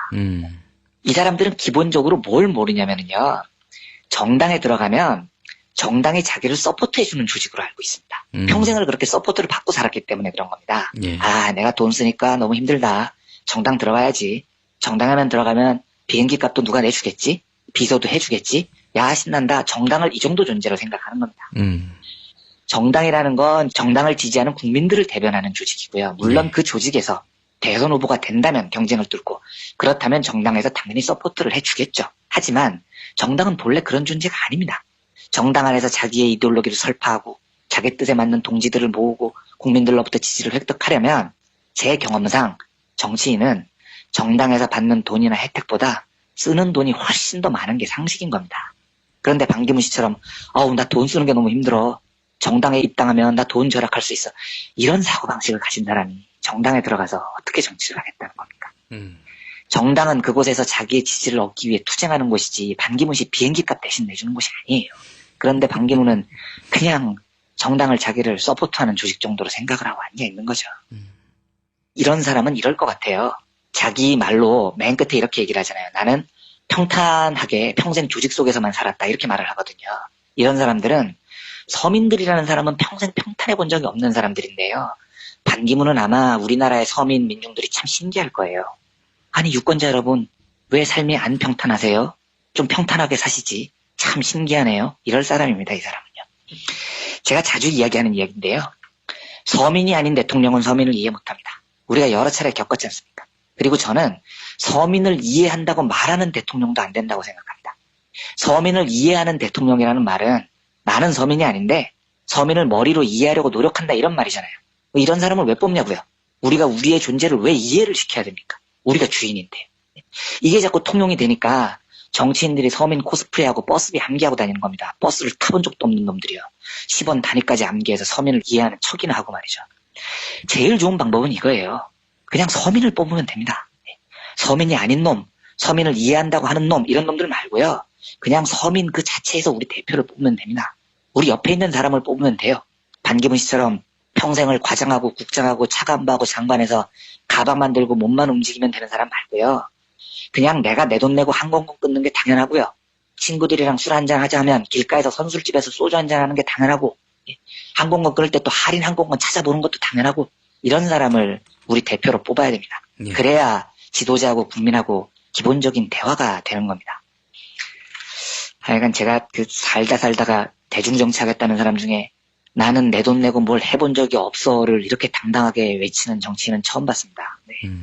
하다못해 사기꾼 이명박조차도 내가 노점상 해봐서 아는데 이러면서 서민 코스프레를 하는데 예, 반기문은 참 희한한 사람이었습니다. 반기문 씨는 지도자가 되면 박근혜 시즌2가 분명하게 될 겁니다. 서민 코스프레를 해도 뽑지 말자고 할 판에 대놓고 나는 서민이 아니다라고 말하는 사람이 지도자가 되면 나라가 어떻게 되겠습니까? 서민의 한 사람으로서 반기문 씨에 대해서 정서적인 적대감이 진짜 어제 최고 데시벨까지 올라서 이 뉴스를 소개해드렸습니다. 예. 아이고, 참. 이게, 자기가 직업이 없으면, 네. 체면이고 나발이고, 이게 없어지나 봐요. 그러니까요. 이해가 안 됩니다, 정말. 예전에 엄기영, 한나라당, 네. 강원도지사 후보, MBC 사장도 하셨고, 앵커로서 그야말로 일가를 이루신 분인데, 그럼요. 아니, 그 양반이 뭐가 아쉬워서 자기를 MBC 사장직에서 내쫓은 한나라당 품에 안겨가지고 그러니까요. 그러니까요. 이건 결국 우리가 이해할 수 없는 거는, 네. 내가 이렇게 되면은 아무것도 할 수 없는, 네. 직업이 없는, 이렇게 돼서 굶을지도 모르는, 그런 심리인 것 같아요. 그러니까요. 저는 이해가 안 됩니다. 모든 서민은 은퇴하면 그냥 자연으로 돌아가서 다시 사는 건데, 하여튼 참 저는 그 정서가 정말 이해가 안 됩니다. 특혜로 점철된 인생이기 때문에 아마 네. 특히 더 그럴 것 같은데요. 네, 특히 예. 그런 것 같습니다. 네. 자, 생계형 대통령을 우리가 세울 수는 없지 않습니까? 그렇죠. 예. 예. 정말 서민의 대통령을 세워야 됩니다. 이번만큼은. 예. 반기문 씨의 드러난 민낯을 오늘 우리가 함께 이야기해봤습니다. 예. 자, 이원배 기자님 오늘 수고 많으셨습니다. 네, 감사합니다. 지난 목요일 방송 함께 하시겠습니다. 민중의 소리 이완배 기자와 함께하는 경제의 속살. 삼성공화국의 국민인 이완배 기자 인정합니다. 네, 안녕하십니까. 예. 네. 어떻게 안녕해요? 네. 일단 기각 소식 듣고 첫 멘트 뭐였습니까? 네. 말씀을 쭉 드리겠지만, 요 정도는 돼야 싸워볼 맛이 나지. 저는 일단 그렇게 생각이 들었습니다. 아이고 세상에 대단하셔. 네. 실제로 이제 아침에 일어나 보니까요. 오늘 어제 제가 조금 일이 있어서 조금 늦게 일어났는데, 매일 메신저 지금 다 난리가 났더라고요. 예. 그리고 진짜 설마 했는데 제가 밤늦게까지 보다가 결과를 못 보고 잠이 들었는데, 진짜로 이재용이 풀려났더군요. 예. 근데, 기분을 물으신다면, 물론 참담합니다. 근데 절망스럽냐고 물으신다면 저는 그렇지 않습니다. 물론 제가 좀 요 며칠 동안 상당히 방심하고 있었고 좀 아둔했다는 점을 인정을 합니다. 그러니까 지금까지 사실은 역사적으로 삼성에 대해서 사법부의 판단을 고민할 필요는 별로 없었어요. 삼성에 대해서만큼은요. 왜냐하면 재판까지 문제가 간 적이 없었으니까요. 예. 검찰 기소 단계에서 이미 전부 불구속으로 처리를 했고 심지어 그게 특검이었을 때도 마찬가지였거든요. 예. 그런데 이번에는 특검이 너무나 수사를 잘해줘서 되게 기뻤고 뭔가 한 고비를 넘긴 것 같은 기분이 들었죠. 예. 그래서 분위기에 따라서 재판부도 당연히 구속 판결을 할 줄 알았습니다. 그런데 썩어도 준치라고요. 삼성이 여전히 만만치 않은 주직임을 증명을 한 것 같습니다. 근데 우선 이제 그 사법부의 판단만 보면은요, 제가 제일 이해가 되지 않는 건 예. 증거인멸 우려가 없다. 이건 좀 과합니다. 예, 제가 다른 건 다 논쟁할 수 있다고 쳐도 이재용은 청문회 때 한 증언을 이미 뒤집었고요. 예. 이런 경우는 당연히 증거인멸 우려가 있다고 봐야 하는데 예. 이걸 보고 증거인멸 우려가 없다. 이렇게 보는 건 대놓고 봐주기 했다고밖에 보이지 않더라고요. 예. 예. 둘째로 언론 보도를 보니까 이 부회장이 구속될 경우 삼성의 경영 공백과 대내외적 신인도 하락, 글로벌 기업 신뢰도 추락 등 우리 경제에 미치는 영향도 함께 고려했다. 이렇게 나오던데 예. 이건 용납이 안 되는 개소리입니다. 네.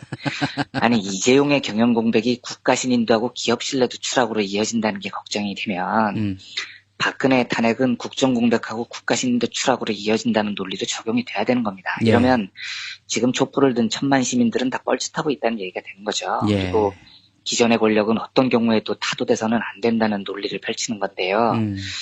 한국 사법부가 시민들의 민주적인 촛불혁명의 가치를 이 정도로밖에 여기지 않는다면 뭐 사법부는 민주주의 국가에서 국가기관으로 남아있을 자격이 없는 겁니다. 그것도 그렇지만은 네.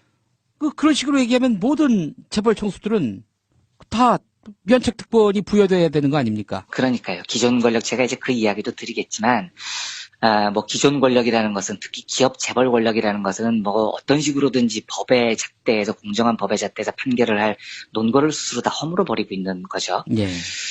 물론 이제 뭐 이 판결을 내린 판사 이름이 조의연, 네, 뭐 당연히 저는 이 이름을 평생 기억할 것 같습니다.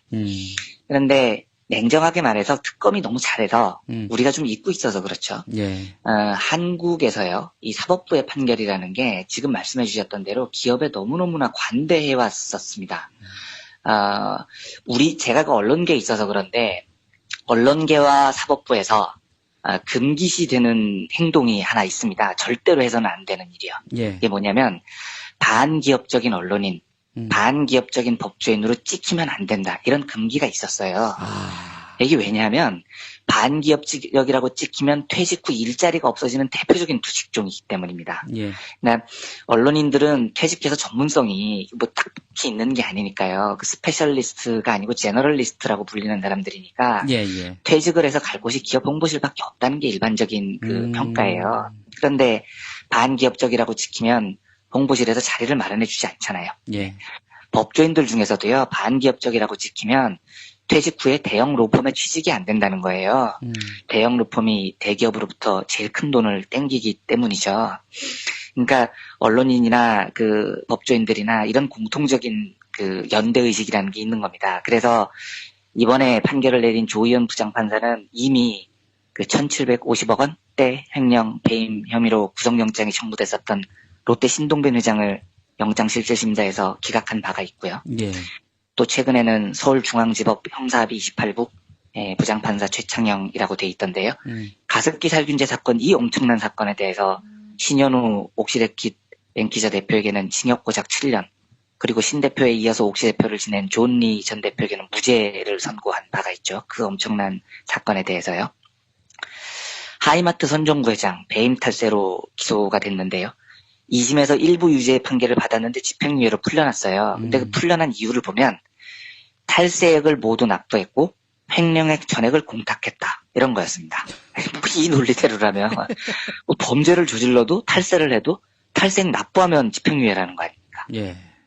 그러니까 이런 식으로 사법부는 역사적으로 보면 기업인들에 대해서 형량이 매우 관대했어요. 네. 그리고 저희 김프로께서 한번 소개해 주셨지만 3호 법칙이라는 게 있다는 거 아닙니까? 예. 징역 3년, 집행유예 5년. 뭐 이게 공식이라는 거죠. 뭐 참 참담한 겁니다. 그런데 제가 처음에도 말씀드렸듯이 참담하죠. 참담한데 절망스럽냐고 묻는다면 제가 좀 낙관주의자여서 그런지는 몰라도요, 그렇진 않습니다. 네. 그러니까 조의연 판사는, 그리고 역사적으로 사법부는 지금까지 그런 관행을 의식했겠죠. 반기업적 법조인으로 찍혀서는 안 된다. 그러면 나한테 너무 큰 불이익이 돌아온다, 이런 생각도 했을 겁니다. 근데 저는 어떤 확신이 있냐면요, 이번에는 당신들이 잘못 짚었다. 그걸 아마 시민들이 보여줄 거다. 반기업인이라고 찍히는 것보다 더 무서운 게 있다는 걸 아마 알게 될 거다. 예, 저는 이런 생각이 들었습니다. 반기업적으로 찍히는 것보다 더 무서운 게 반시민적이고 친기업적이라고 시민들에게 찍히는 거라는 걸 아마 곧 입증할 거라고 저는 믿습니다. 그 문자당 정호희 대표님께서도 여러 번 이야기해 주셨지만 혁명에는 언제나 반동의 역공이 있는 겁니다. 예. 그런 게 없을 리가 없습니다. 그 정도의 능력이 없으면 수십 년 동안 기득권으로 있지도 않았겠죠. 아마 그리고 이번 탄핵 정국의 그 첫걸음에 사법부가 나선 겁니다. 그런데 역사적으로 혁명을 성공을 해본 경험이 있는 시민들의 유전자는요, 이런 반동을 늘 견뎌냅니다. 제가 한번 과거에 그 프랑스 혁명 이야기를 드린 적이 있었는데요. 그 프랑스 혁명하고 네이버에 검색을 해보면 주르르 나옵니다. 한두 개가 나오는 게 아닙니다. 2월 혁명, 7월 혁명, 68 혁명, 뭐 프랑스 대혁명 다 나오거든요. 왜 이 사람들이 이렇게 혁명을 많이 하냐면 한 번 승리를 해본 유전자들이 박혀있기 때문입니다. 그리고 이 시민들은 한 번 승리한 그 유전자들을 쉽게 잊지를 않아요. 그러니까 우리는 이미 국회 탄핵 가결로 이 승리의 유전자를 한번 경험을 해봤죠. 그러니까 정치자분들께서도 한번 생각을 해보십시오. 이번 판결을 보고 야 진짜 열망스럽다. 헬조선은 진짜 안 돼. 이렇게 절망을 하시겠습니까? 예. 저는 아닐 거라고 봅니다. 네. 아마 국민들이 절망하는 건 수십 년 동안 한국을 지배했던 기득권 세력들이 노리는 바겠지만 모르겠습니다. 제가 또 틀릴지 모르겠는데 저는 안 될 거라고 봅니다. 제가 이번 촛불혁명 국면에서 확인한 건 한국의 시민들은 절망하기에 너무 뛰어납니다. 그리고 이미 한번 승리한 유전자들이 강하게 심장에 박혀 있는 거죠. 예. 왜 안 그렇겠습니까? 그쵸? 70년 넘게, 어쩌면 100년 넘게, 어쩌면 뭐 수백 년, 수천 년 동안 붙어 먹었던 게 기득권 세력들인데요. 이 정도는 할 수 있겠죠? 뭐 아마 저는 뭐 지금 다시 생각을 해보면 이 정도 능력이 되니까 기득권이었겠습니다. 그런데 저는 더 강하게 싸울 수 있는 계기가 됐다고 생각합니다. 시민들이 지금 대통령도 그러기 직전까지 물어붙인 경험이 있는 시민들입니다. 저는 이 정도 반동에 절대로 포기하지 않을 거라고 믿습니다. 제가 매우 좋아하는 그 철학자 니체의 말이 있습니다. 예. 이런 건데요. 인생의 목적은 끊임없는 전진이다. 밑에는 언덕이 있고 냇물도 있고 진흙도 있다. 걷기 좋은 평탄한 길만 있는 게 아니다. 먼 곳을 향해 가는 배가 풍파를 만나지 않고 조용히만 갈 수는 없다. 풍파는 언제나 전진하는 자의 벗이다. 차라리 고난 속의 인생에 기쁨이 있다. 풍파 없는 항해 얼마나 단조로운가. 고난이 심할수록 내 가슴은 뛴다. 제가 이 이야기를 참 좋아합니다. 예, 고난이 심할수록 가슴이 뛰는 겁니다. 풍파 없는 항해는 재미가 없죠. 네. 절망하지 마시고요. 토요일에 또 다시 많이 모였으면 좋겠습니다. 이번에 제대로 한국의 사법부에 기득권 세력에 시민들이 본때를 보여주는 그런 계기가 됐으면 좋겠습니다. 예. 최순실 구속부터 박근혜 탄핵까지, 예, 그리고 줄줄이 이어진 특검에 가공할 만한 그런 수사. 이 모든 것의 동력은 촛불이었습니다. 그렇습니다. 네. 네. 그렇다면 사법부를 바꿀 가장 강력한 힘도 촛불이란 얘기 아니겠어요? 당연합니다. 네. 예, 예. 네. 모레 광장에서 뵙도록 하겠습니다. 자, 다음 이야기 또 해보겠습니다. 지금 그 김영란법 수정 논의가 한창이더만요. 뭐 설날에는 예외로 네. 이런 얘기도 있고요. 네. 아니 무슨 법을 제대로 시행도 안 해보고 바꿀 생각부터 합니까? 그렇죠. 네. 하여간 어처구니가 없네요. 네. 뭐 어제 워낙 빅뉴스가 많아서 그렇지만 사실 최근에 또 하나의 뜨거운 논쟁이죠. 김영란법입니다. 설 명절이 가까우면서요. 근데 어제 약간 해프닝이 있었어요. 그 연합뉴스가 먼저 단독 마크를 달고 이런 보도를 했습니다. 김영란법 시행령을 현행이 350인데 550으로 수정하기로 결정했다는 거예요. 그리고 그보다 앞서서 경향신문도 역시 단독 마크를 달고 김영란법이 명절 때 일시적으로 무효화하는 방안을 새누리당하고 정부가 고려하고 있다. 이런 기사가 나왔습니다. 그런데 곧이어서 그 뉴스원에서요. 소관부처인 국민권익위원회에 확인을 해보니까 실태 조사조차 아직 안 했다. 그리고 공모조정실도 역시 사실 무근이다. 뭐 이렇게 일축했다고 반박 보도가 나오더라고요. 보통 제 경험상 하나의 팩트를 놓고 이렇게 다양한 형태의 단독이 나오고 또 반론이 나오는 경우는요. 이렇습니다. 그 국민권익위원회나 국무조정실 혹은 뭐 당정이라고 불리는 곳에서 다양한 루트로 정보를 흘리는 경우가 많습니다. 예. 그래서 이제 단독 거리를 주고 보도를 내게 한 다음에 여론을 보는 거죠. 그리고 공식적으로는 계속 부인을 합니다. 그러면서 간을 보는 경우가 많아요. 근데 지금은 뭐 야권에서도 김영란법을 완화하자는 말이 여기저기서 나오고요. 그게 일시적인 완화든 아니면 부분 수정이든 여러 이야기들이 나옵니다. 그리고 제가 알고 있는 중도적인 혹은 약간 진보적인 성향의 경제학자들 중에서도 김영란법에 대해서 부정적인 시각이 적지 않습니다. 뭐 정치권에서 나오는 김영란법에 대한 부정적인 시각은 설을 맞아서 경기가 안 풀린다, 소비가 안 된다 이런 거고요. 경제학계 쪽에서 나오는 부정적인 시각은 이 법이 시장경제 원리를 너무 심하게 제한한다는 겁니다. 그러니까 선물을 얼마짜리를 하거나 밥을 얼마짜리나 이건 너무 사적인 영역인데 예, 예. 이걸 법으로 제한을 해버리면 시장에서 사적 선택의 자유를 제약한다는 얘기인 거죠. 그리고 보통 경제학자들은 특히 시장 중심학자들은 이런 시장에 대한 제약을 굉장히 싫어합니다. 심각한 비효율을 유발한다고 보는 겁니다. 예. 제가 그동안 김영란법에 대해서, 그러니까 저도 김영란법 대상자거든요. 작은 언론사 기자지만요. 아, 그러네요. 그리고, 그리고 또 과거에는 메이저 언론사에 있었기 때문에 예. 김영란법에 대해서 굉장히 찬성하는 의견을 여러 번 드렸습니다. 근데 예. 이건 경제학적인 논리로 말씀을 드린 게 아니라 예. 언론사 기자라는 경험에 의해서 말씀을 드린 거였어요. 그렇다면 경제학계에서 지금 비판하는 논리에 대한 제 의견을 묻는다면 저는 뭐 그럴 수도 있겠다. 예, 이렇게 답을 하겠습니다. 무슨 말이냐면 정부가 시장 경제를 제어할 때 이때는 그 시장에서 어떤 비효율이 존재할 때나요? 아니면 시장이 공적 영역을 심각하게 훼손할 때 요럴 때 정부가 제어를 하라는 게 경제학 교과서의 가르침입니다. 그런데 선물을 주고받고 뭐 식사를 하거나 뭐 이런 거는 굉장히 사적인 영역이니까 그걸 법으로 제어하는 게 경제학 교과서에 따르면 약간 무리가 있겠다. 뭐 그 논리가 있을 수도 있다. 요렇게 답을 할 수는 있을 것 같습니다. 예. 근데 제가 드리고 싶은 말씀은 이겁니다. 경제학자들이 김영란법을 바라볼 때 저는 그들이 본질을 완전히 잘못 이해하고 있다고 생각을 합니다. 예. 그러니까 경제학자들은 경제학이라는 것을 무슨 정답이 있는 수학 같은 거라고 이해하는 경향이 너무 강해요.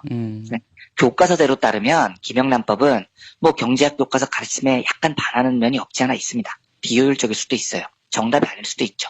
그런데 제가 이런 이야기를 들을 때마다 해주고 싶은 얘기는 이런 거예요. 경제학은 수학이 아닙니다. 2 더하기 3은 5 이러는 것처럼 정답이 존재하는 학문이 아니에요. 예. 경제 문제를 자꾸 교과서에서 정답을 찾으려고 하지 말라는 겁니다. 이제 요즘 저한테 여러분들이 경제학을 공부해보고 싶은데 어떤 책을 보면 좋을까요? 이렇게 묻는 분들이 많아요. 근데 제 대답은 이겁니다. 네. 하지 마세요. 그거 왜 합니까? 힘들게. 경제는 배우고 익히고 그래서 정답을 찾는 고급 학문이 아닙니다. 그냥 일상에서 느끼고 선택하는 학문입니다. 이걸 이해시켜드리기 위해서 영국 옥스퍼드 대학교에서 경제 역사를 가르치는 유명한 대가입니다. 경제 역사의 부분에 대해서는요.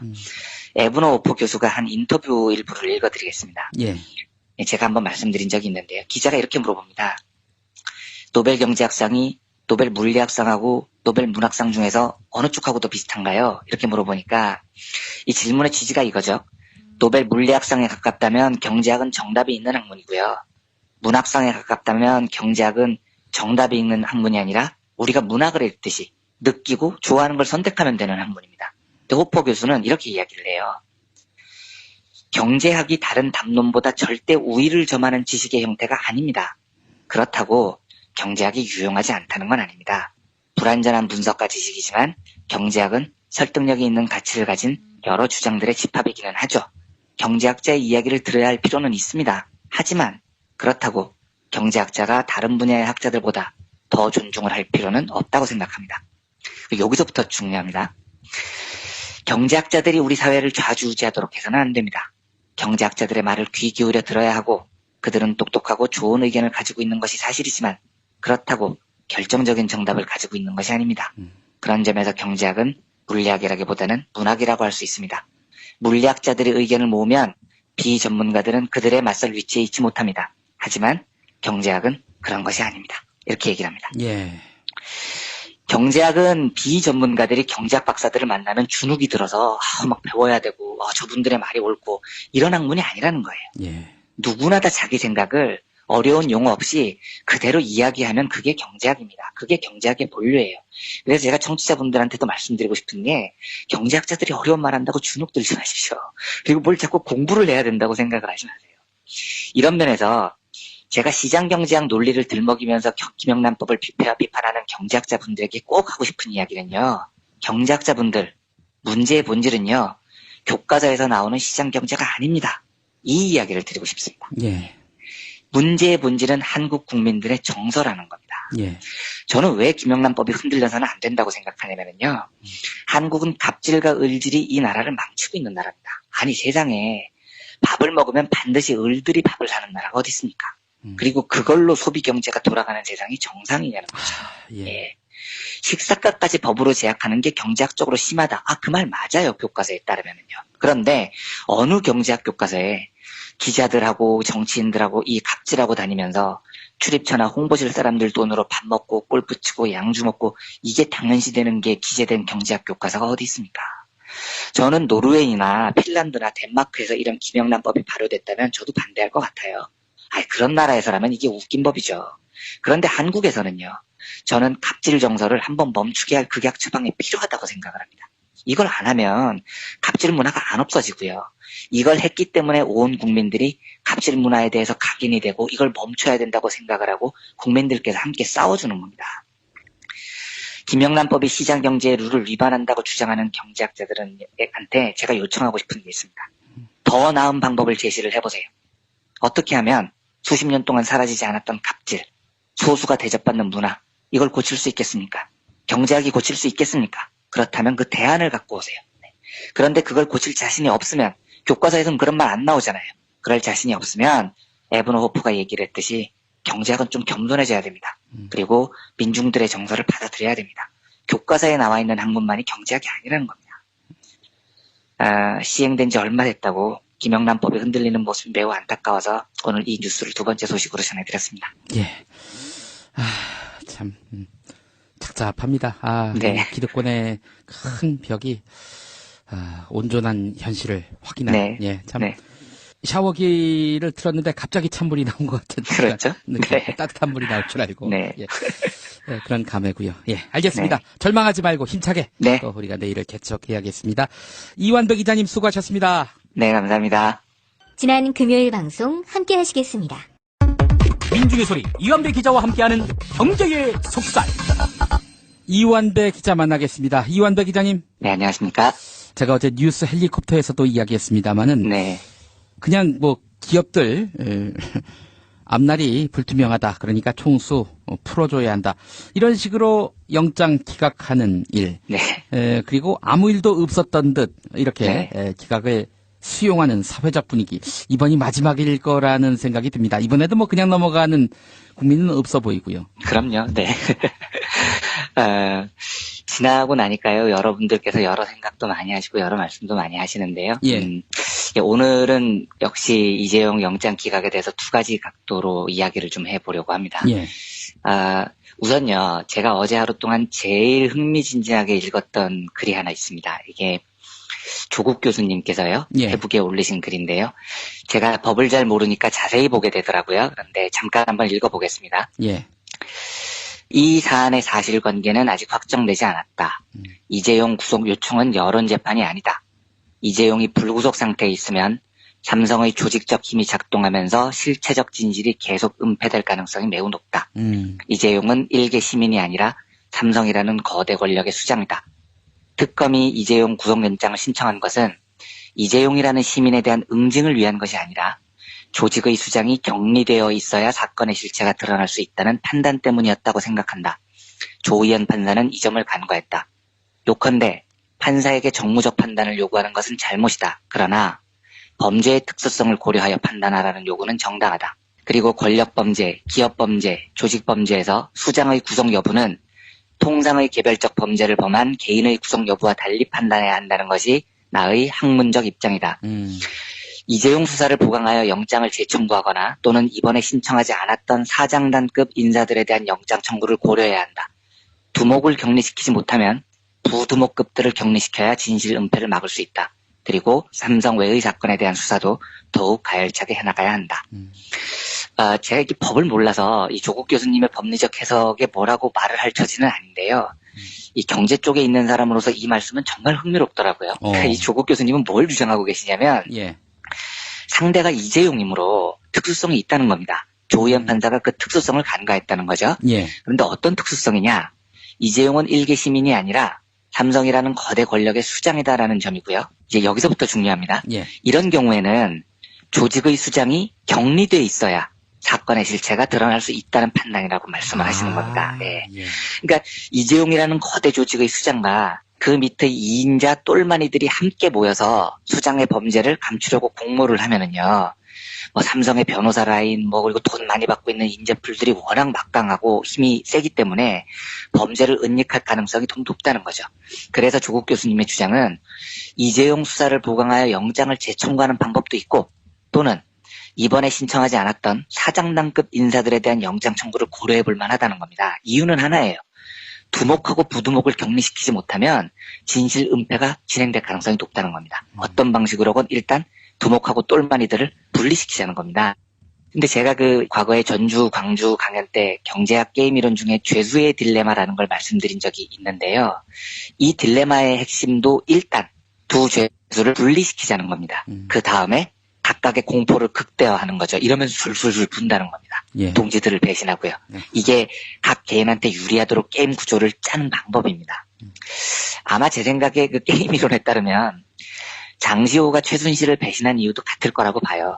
일단 둘을 분리시키잖아요. 예. 그리고 그 다음에 잘못하면 너 다 뒤집어 쓴다. 이런 공포감을 심어주는 거죠. 이러면 술술 풉니다. 그리고 오늘 아침에 노컷뉴스 보도를 보니까 조윤선이 블랙리스트는 김기춘이 시켜서 했다. 이렇게 불었다는 거죠. 근데 이것도 게임 이론에 따르면은요. 예.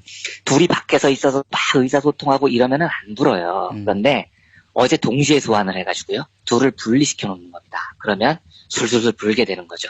게임 이론에 따르면 조윤선은 매우 합리적인 선택을 한 겁니다. 전제는 하나죠. 특검이 둘을 동시에 불러서 나눠 분리시킨 겁니다. 이런 게 신의 한 수가 됩니다. 아무것도 아닌 것 같지만요. 분열시키는 건 역사적으로 굉장히 강력한 무기입니다. 놀라울 만큼 성과를 내는 우리 입장에서 보면 굉장히 악랄한 검 같은 거예요. 그래서 제가 자본주의 역사를 감히 공포와 분열의 역사라고 말씀드리는 이유가 그런 겁니다. 그래서 거꾸로 대입을 해보면 우리 입장에서는 연대가 정말 중요해지는 거죠. 지지 않기 위해서는 연대해야 됩니다. 분리되지 말아야 되고요. 저는 조국 교수님 말씀을 보고 이런 생각이 들었어요. 어차피 재판을 통해서 긴 싸움을 해야 한다면 일단 삼성의 1승 이걸 인정하고요. 그래 니들이 저 판은 이겼어. 뭐 기분은 좀 더럽지만 이긴 건 이긴 겁니다. 하지만 조국 교수님 말씀대로 최지성, 장충기 이런 오른팔 왼팔부터 쳐내는 것도 게임 이론으로 보면 매우 유용한 전략이 될 것 같습니다. 공범을 저지른 죄수들을 흔드는 최고의 전략은 일단 분리시키는 거거든요. 모여 있으면 흔들기가 어렵고요. 사적으로 한마디 더 드리자면 어제 오늘 SNS 해시태그로 특검 힘내라 이게 많이 퍼지는 모양인데요. 예. 저 역시 열렬히 특검을 응원합니다. 뭐 사실 기울어진 운동장에서요. 편파 판정으로 한 판 진 겁니다. 질 수 있는 거고요. 하지만 싸움은 아직도 기르고요. 특검이 다시 힘을 내서 하나하나 새로 만들어갔으면 좋겠습니다. 또 그러면 우리 시민들은 그런 특검을 특검 힘내라라는 해시태그로 또 촛불로 열렬히 응원을 할 거고요. 방송을 통해서 특검의 선전을 진심을 다해서 소망한다는 말씀을 전해드리고 싶습니다. 예. 저도 응원합니다. 예. 네. 다음 이야기 해보겠습니다. 예전에 현대차 파업 때 노무현 대통령을 만났던 기억 이 시간을 통해서 말씀해 주셨잖아요. 이완배 기자님께서. 네. 그때 이야기 많은 분들이 감동을 받으셨는데 네, 오늘 그 네. 얘기 다시 한번 해보시겠다고요. 예, 이게 제가 아마 방송 초기에 한번 말씀을 드렸던 기억이 나는데요. 예. 저는 어제 유난히 이 생각이 많이 나더라고요. 그래서 한 번 더 이야기를 드려볼까 합니다. 제가 그 노무현 대통령을 가까이서 처음 만난 게 정말 가까이서 만났어요. 한 1, 2m 거리에서요. 그게 1998년 현대자동차 파업 때였습니다. 예. 외환위기 직후에 정리해고가 사회적으로 이슈가 되면서 현대차 노동자들이 격렬한 파업에 나섰고요. 현대차 사측도 거의 직장 폐쇄에 가까운 강경 입장을 띠면서 파업이 파국으로 치달을 가능성이 되게 높아졌었어요.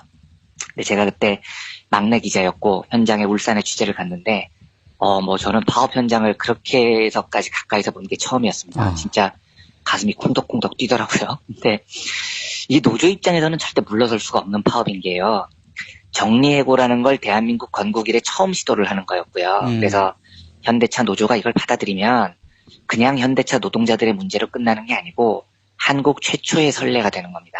수천만 노동자들의 운명이 현대차 노조원들의 어깨에 걸려 있었던 거죠. 파업이 심각해지니까 DJ 정부 때요. 정부가 합동중재단을 울산으로 내려보냅니다. 그리고 그 합동중재단 단장이 노무현 당시 국민회의 부총재였습니다. 예. 제가 현장에서 볼 때 이 합동중재단이 진짜 노력을 많이 했습니다. 막 국민의 정부 초기에 이 초대형 파업을 대화로 마무리하는 선례를 남기고 싶었었던 것 같아요. 그래서 노무현 부총재를 비롯해서 여러분들이 진짜 노사 양쪽을 쉴 수 없이 오가면서 협상에 매진을 했던 기억이 납니다. 예.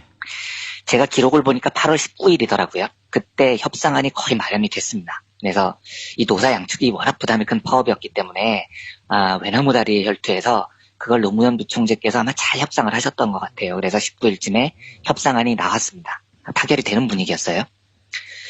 그런데 22일이 되면서 분위기가 하루 만에 완전히 바뀌어버립니다. 그게 뭐였냐면 20일에 조중동 3사가 일제히 현대차 노동조합을 비난하는 기사를 쏟아내고요. 어. 현대차 사측은 절대로 협상단의 중재안을 받아서는 안 된다. 더 강하게 밀어붙여라. 이런 요구를 사설로 막 쏟아냈습니다. 예. 그러니까 제가 있었던 신문사에서 역할을 과대평가하는 게 아니고요.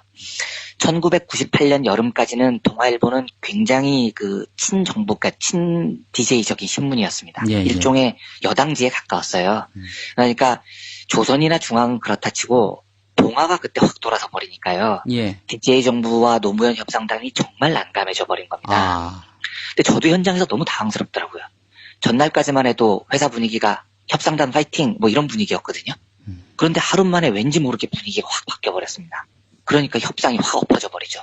회사 측이 보이콧, 노무현 협상단이 협상안을 거부하고 그냥 보이콧해버리는 그런 분위기였습니다. 예.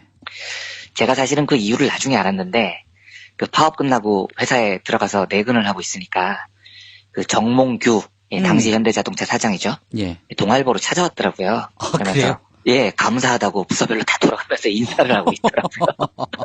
그러니까 재계에서 압력을 넣은 겁니다. 신문사예요. 네, 그래서 그날 분위기가 확 돌아버린 그런 거라고 봐야 되겠죠. 예.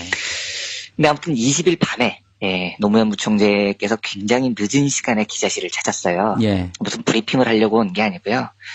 되게 허탈한 표정이더라고요. 전날까지 협상이 다 됐는데 조중동이 지랄을 해서 판이 엎어져 버리니까요. 예. 그래서 그때 노무현 부총재가 정말 지친 표정으로 한마디 하신 게 제 기억에 아직도 잊혀지지가 않습니다. 이렇게 말씀을 하셨어요. 제가 이번에 느낀 게 하나 있습니다. 참 세구나. 이 사람들이 참 세구나 하는 걸 느꼈습니다. 이렇게 말씀을 하시더라고요. 아이고. 참. 이게 근데 아마 그런 뜻이셨던 것 같아요. 그러니까 주어도 없고 뭐 자세한 설명도 없었지만 한국의 재벌, 보수 언론, 이 카르텔이 이 기득권 구조가 이 담합이 진짜 세구나.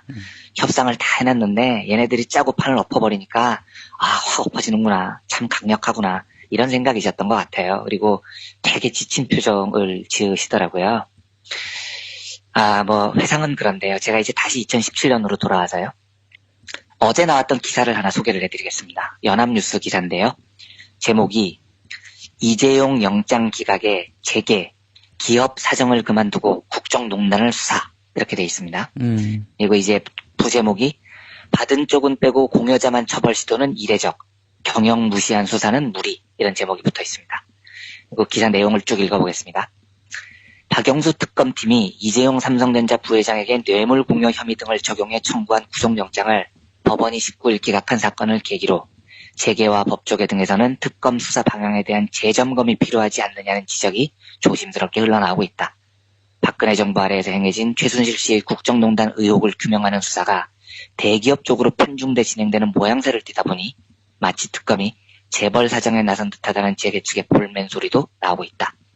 10대 그룹의 한 관계자는 특검의 무리한 수사 때문에 지금 국민은 수사의 목적이 최순실 씨의 국정농단이 아니라 기업 총수들을 잡는 것으로 인식하고 있다며 국정농단이 수사의 중심인데 오히려 재계를 얽어매면서 본말이 전도된 듯하다고 말했다.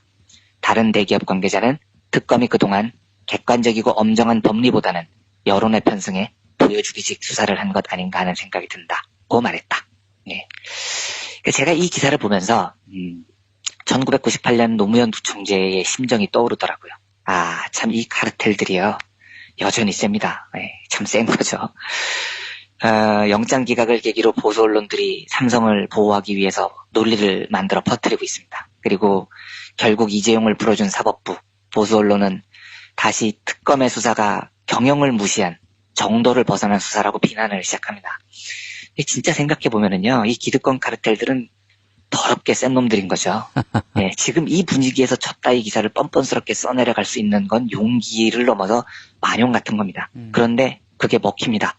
사법부와 기득권층들 사이에서는요. 국민들은 이제 더 이상 믿지 않는데.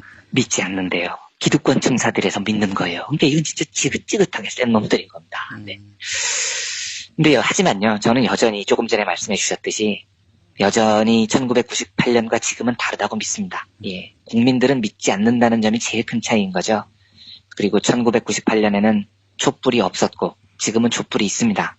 그리고 제가 그 당시 현장에서 느낀 건 노무현 부총재의 표정은 정말 외롭고 지친 표정이었어요. 나중에 담배를 나가서 한 대 이렇게 탁 피워 부셨던 게 생각이 납니다. 그런데 지금은 1000만이 넘는 촛불이 우리한테 있죠. 뭐 외롭지도 않고요. 제가 자주 드리는 말씀이지만 동지들이 있으면 사람은 쉽게 지치지 않습니다. 아, 그리고 예. 벨조선에 사는 대한민국 시민에게는 지칠 권리가 없기도 하고요.